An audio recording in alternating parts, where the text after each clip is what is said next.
They didn't just fire her. They humiliated her. In front of colleagues, in front of strangers, in front of herself.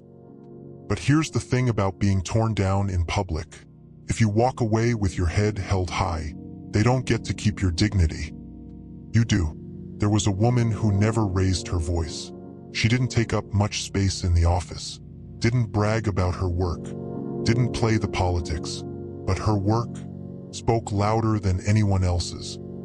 Her name was Elise. She was the kind of person who stayed late, not for praise, but because she couldn't bear to turn in anything half-hearted. The one who remembered birthdays, who cleaned the office fridge even when it wasn't her job. The one who saw everyone even when no one saw her. And yet, she was also the easiest one to overlook. It was Friday, end of quarter. Elise had just wrapped a 97-page project proposal, the one no one else wanted to touch. The office was buzzing with end-of-week relief. Some were packing up early, some already making dinner plans. Then her manager, Colin, stepped out of his office. "Elise, can I see you in Conference B?"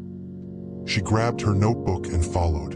What she didn't know was that the room wasn't empty.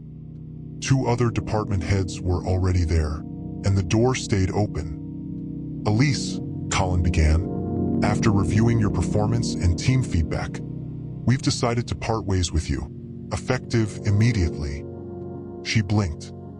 "Wait!" But his voice cut through. "You're free to gather your things.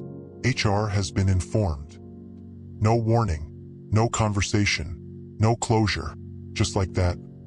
In front of 3 people and within earshot of 10 more. She was fired. Elise felt her pulse thundering in her ears. The room spun. Not because she was afraid of losing the job, but because for the first time in her adult life, she was being dismissed without even being heard. She stood up, and instead of yelling, instead of begging, instead of shrinking, she straightened her spine. "I want to thank you," she said, looking at each one of them. Colin raised an eyebrow. "For the lesson," she continued. "You just taught me how not to lead, and for that, I'm truly grateful." She turned, walked out. No tears, no scenes, only dignity. She packed her things in a small cardboard box, took the orchid she had watered for 3 years, left her keycard on the desk. As she reached the elevator, a junior analyst named Nora ran up to her. "I'm so sorry," she whispered. "You didn't deserve that." Elise smiled gently. "Sometimes," she said, "you have to be uninvited, so you can finally build your own table." 2 months later, Elise launched a small consulting firm from her apartment kitchen table. No budget, no fancy logo, just one promise. She would work with dignity. And she would lead differently. Her first client was Nora, who quit the old job and followed her. The next month, it was 2 more, then 5, then 10. Within a year, Elise's firm was being featured in a local business journal, not for being loud, but for being honest. And one day, she walked past her old office building, saw Colin through the glass. Still barking orders, still running in circles. She didn't stop. She didn't glare. She just smiled. Because some victories are quiet, and dignity is not something they can take from you. It's something you carry with you, even when they slam the door behind you.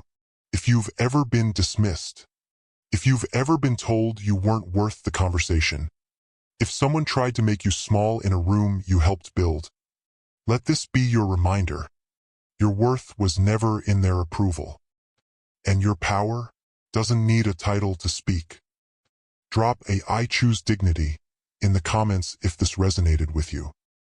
Subscribe for more stories that restore your self-worth. And if someone you love needs this reminder, share it with them today.